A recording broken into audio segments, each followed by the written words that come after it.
jurnal artikel kita. Ada beberapa bagian penting dan tidak boleh dilewat atau bahkan menjadi bagian yang wajib diinkludkan atau diikutkan dalam jurnal artikel yang kita buat. Yang pertama adalah bagian introduction.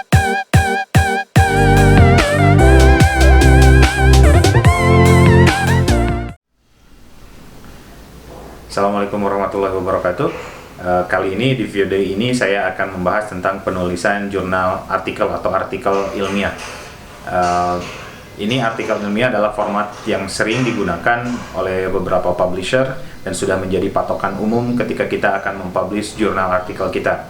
Ada beberapa bagian penting dan tidak boleh dilewat atau bahkan menjadi bagian yang wajib diinkludkan atau diikutkan dalam jurnal artikel yang kita buat. Yang pertama adalah bagian introduction atau pendahuluan, yang kedua adalah bagian metode atau method, yang ketiga adalah bagian result and discussions atau hasil dan pembahasan, yang keempat adalah bagian conclusions atau kesimpulan, dan yang bagian akhir adalah references. Baik, saya akan bahas satu persatu masing-masing bagian wajib dari sebuah artikel ini. Kita mulai dari introductions. Dalam introductions ini biasanya dimuat teori-teori awal atau pengenalan mengenai apa yang akan kita bahas. Bisa dimulai dengan mendefinisikan variabel atau topik utama yang dibahas dalam penelitian kita. Diperkenalkan topik itu apa, sejauh mana, kapan dimulainya, siapa yang menemukannya. Kita bisa mulai dengan hal-hal seperti itu. Kemudian kita juga harus mengangkat kenapa topik ini menjadi sangat penting. Apakah karena memang sedang hangat-hangatnya dibicarakan secara sosial atau di masyarakat ini menjadi fenomena yang sedang muncul, atau ini memang sangat krusial dalam proses bidang yang sedang kita geluti, misalnya dalam pendidikan ataupun dalam bidang ilmu yang lain. Apakah masalah tersebut benar-benar layak untuk diangkat sebagai bagian dari penelitian. Kemudian jangan lupa juga kita mengikut sertakan teori besar atau teori utama yang dijadikan rujukan atau sebagai acuan penelitian ini. Teori apa sih yang menjadi rujukan utama dalam topik penelitian yang kita bahas ini? Ini patut untuk dibahas dalam bagian introduction atau pendahuluan. Selain itu, selain topik utama atau teori utama, bagian introduction ini atau pendahuluan ini juga harus dilengkapi oleh penelitian-penelitian terdahulu yang berkaitan dengan apa yang akan kita lakukan, sehingga bisa menjadi pembenaran atau penguat dengan apa yang kita lakukan, bahwa penelitian yang kita lakukan ini berada di bidang yang benar.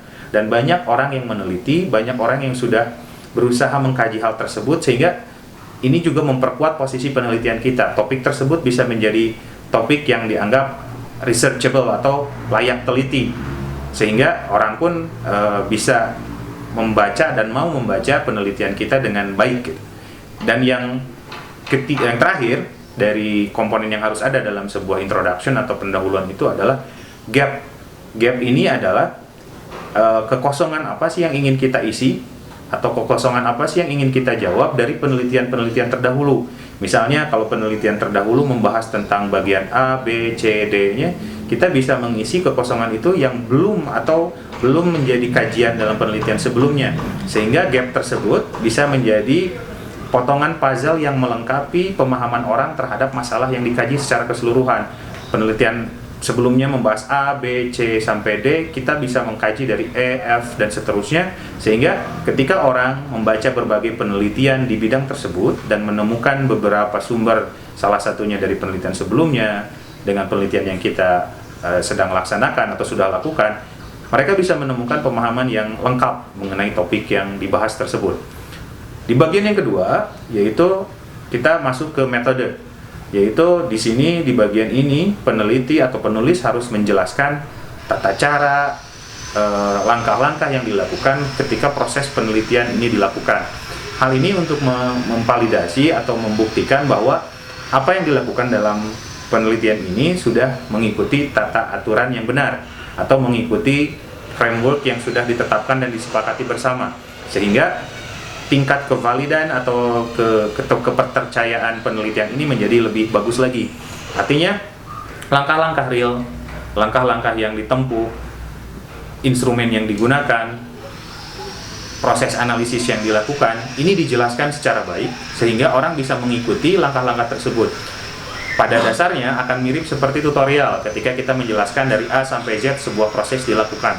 Sehingga orang ketika membaca tersebut mungkin bisa mengikuti langkah yang kita lakukan untuk posisinya bisa memperkuat atau membantah penelitian yang pernah kita lakukan sebelumnya. Itu di bagian metode. Di sini ada bisa masuk populasinya seperti apa, partisipannya seperti apa, desainnya seperti apa, alat analisis yang digunakannya seperti apa, dan lain-lainnya. Kemudian setelah metode diceritakan atau dibahas, kita akan masuk pada bagian yang ketiga, yaitu pembahasan result and discussions. Artinya setelah metode dijelaskan, kita juga munculkan hasil penelitian kita itu seperti apa data yang kita peroleh, apa informasi yang kita temukan, apa penemuan yang telah kita dapatkan dalam penelitian itu. Kemudian jangan lupa ada pembahasannya untuk setiap penemuan tersebut. Jadi data tidak hanya disajikan secara mentah. Misal kita menyajikan tabel atau grafik, jangan lupa untuk memberikan penjelasan mengenai tabel atau grafik itu seperti apa, menjelaskan apa, isinya tentang apa, sehingga pembaca itu bisa relatif lebih mudah dalam memahami tulisan kita atau penelitian yang kita lakukan, terutama dalam pembahasan hasil ini. Karena hasil penelitian inilah yang akan menjadi konsumsi para akademisi atau akan menjadi acuan dari para akademisi atau pembaca untuk memahami dan mengikuti penelitian yang kita lakukan. Yang tahapan yang terakhir atau bagian yang terakhir adalah tahapan conclusion. Conclusion ini memberikan kesimpulan. Kita harus bisa membedakan mana summary, mana conclusion. Dua hal ini adalah dua hal yang berbeda, tidak sama. Kalau summary sifatnya mengulang kembali apa yang telah disampaikan di bagian sebelumnya. Sedangkan kalau conclusions itu adalah kita mengambil sebuah benang merah, mengambil sebuah inference atau mengambil sesuatu yang tidak tersirat atau tidak tersurat dalam bagian sebelumnya, tapi harus kita mampu tarik, oh jadi ini seperti apa. Nah, ini yang disebut dengan kesimpulan. Kesimpulan ini termasuk harus menyimpulkan sesuatu yang closely related atau benar-benar berhubungan dengan apa yang telah kita lakukan. Jangan sampai conclusions ini adalah sesuatu hal yang di luar dari pembahasan yang dilakukan oleh kita di pembahasan sebelumnya.